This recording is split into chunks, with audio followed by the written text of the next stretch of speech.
Tervis, mä olen Illar Kohviinauat ja täna on 1. juuni aastal 2020, on esmaspäeva õhtu juba ja sooviks täna õnnitleda teletähte ja lauljat Reet Linnat, kellel on täna 76. sünnipäev.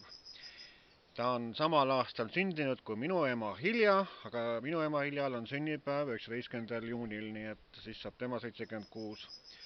Ja Reet Linnaga ma olen kohtunud ühe korra, jälle Laulge kaasa salvestusel, see oli Sindis.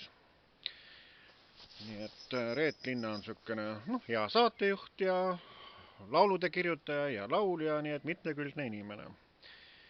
Nii et ole sa siis tervitud, ole sa terve ja tubli ja rõõmus. Ja nii soovitan mina Illar Kohviinaualt.